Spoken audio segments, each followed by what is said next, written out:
বনী ইসরায়েলের মধ্যে সামিরি নামে একজন ব্যক্তি ছিল যে প্রকৃত অর্থে ছিল মুনাফিক। সামিরি যেটা করেছিল, মুসা আলাইহিস সালাম যখন বনী ইসরায়েলকে নিয়ে লোহিত সাগর পার হচ্ছিলেন তখন তাদেরকে ঘোড়ায় চড়ে সাইয়েদনা জিবরাইল আলাইহিস সালাম তখন মুসা আলাইহিস সালামের সাথী হয়েছিল। সামিরি পেছন থেকে খেয়াল করলো যে কে যেন আসমান থেকে ঘোড়ায় চড়ে মুসা আলাইহিস সালামের সাথে করে যাচ্ছে এবং সেই ঘোড়ার পায়ের খুর জমিনের যেখানেই লাগছে সেই জায়গার ঘাসগুলো লতাপাতাগুলো সজীব শ্যামল হয়ে বড় হয়ে ওঠে। সামিরি ভাবলো যে এটা তো সাধারণ কোনো ব্যাপার নয়, ঘোড়ার পায়ের খুর যেখানে যেখানে লেগেছে সামিরি সেখান থেকে কিছু মাটি নিয়ে একটা ছোট্ট প্যাকেটের মধ্যে রেখে দিয়েছিল এবং সে মনে মনে প্ল্যান করেছিল এই মাটি দিয়ে আমি কখনো কোনো সুযোগ পেলে বনী ইসরায়েলকে মিসগাইড করার চেষ্টা করবো। তার সেই সময়টি সুযোগটি যখন আসলো, যখন সামিরি দেখলো যে আমার কাছে সেই মাটিটি সংরক্ষিত আছে আর মুসা তো এখন বনী ইসরায়েলের মাঝে নেই, তিনি তো তুর পাহাড়ে তাওরাত আনবার জন্য গিয়েছেন, তখন তিনি বনী ইসরায়েলদেরকে ডেকে বলতে আরম্ভ করলেন, হে বনী ইসরায়েল, তোমরা যে সেই মিশরীদের কাছ থেকে স্বর্ণালঙ্কার গুলো এনেছিলে এগুলো তো তোমাদের স্বর্ণ নয়, এগুলো তোমাদের কাছে রাখা জায়েজ হবে না, এগুলো সব বিসর্জন দিতে হবে। আমি বিশাল একটি গর্ত করছি, সবাই এই গর্তের মধ্যে স্বর্ণগুলো নিক্ষেপ করো। সামিরির কথা শুনে বনী ইসরায়েলের সবাই মিলে স্বর্ণালঙ্কার গুলো এনে এনে বিশাল গর্তের মধ্যে স্তূপের মধ্যে ফেলতে আরম্ভ করলো। আগুন জ্বালিয়ে দেওয়া হলো, স্বর্ণালঙ্কার গুলো গলাতে শুরু করা হলো। সবাই যখন ফেলছে, সামিরিও তখন হারুন আলাইহিস সালামকে ডেকে বললেন যে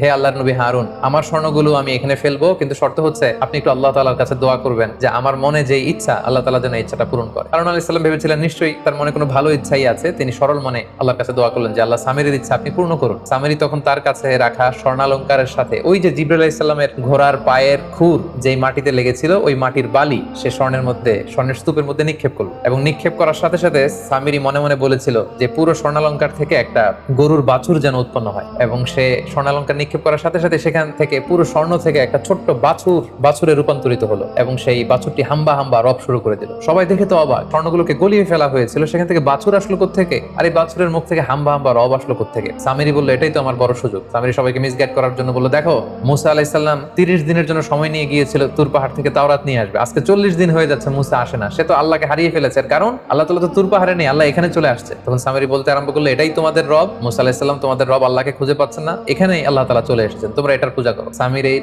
এই কথায় বিভ্রান্ত হয়ে বনী ইসরায়েলের হাজার হাজার লোক এই বাছুরটিকে পূজা করতে লাগলো। সাইয়েদনা হারুন আলাইহিস সালাম তাদেরকে থামতে বললেন, কিন্তু কেউ থামলো না, বরং হারুন আলাইহিস সালামকে হত্যা করার জন্য সবাই চেষ্টা শুরু করলো। ঠিক এই মুহূর্তে সাইয়েদনা মুসা আলাইহিস সালাম আসলেন। এসে তিনি অত্যন্ত রেগে গেলেন। রেগে দেখলেন যে বনী ইসরায়েল তো মিসগাইডেড হয়ে গিয়েছে। তার ভাই হারুন আলাইহিস সালামের দাড়ি চেপে ধরলেন, চুল টেনে ধরলেন, দাড়ি এবং চুল টানতে টানতে তিনি জিজ্ঞেস করলেন যে হারুন, তোমার কত বড় সাহস, আমি তোমাকে নবুয়তের দায়িত্ব আল্লাহর কাছ থেকে নিয়ে দিলাম এবং আমার পরবর্তীতে তোমাকে প্রতিনিধি করে গেলাম, আর তুমি কি করলে? হে আমার ভাই, আমি তাদেরকে নিষেধ করেছিলাম কিন্তু তারা আমার কথা শোনেনি। আমি খুব বেশি তাদের সাথে কনফ্লিক্টে জড়াইনি, কারণ আপনি হয়তো এসে বলতে পারেন যে আমি তোমাকে বনী ইসরায়েলের দায়িত্ব তোমার কাঁধে দিয়ে গেলাম আর তুমি এই পুরো জাতিগোষ্ঠীকে ঐক্যের মধ্যে সমবেত রাখতে পারলে না, তারা বিচ্ছিন্ন হয়ে গেল তোমার কারণে। এই ভয়ে বনী ইসরায়েলের ঐক্য যাতে নষ্ট না হয় আমি শিরকি কাজ দেখেও তাদের সাথে বিরোধে জড়াইনি।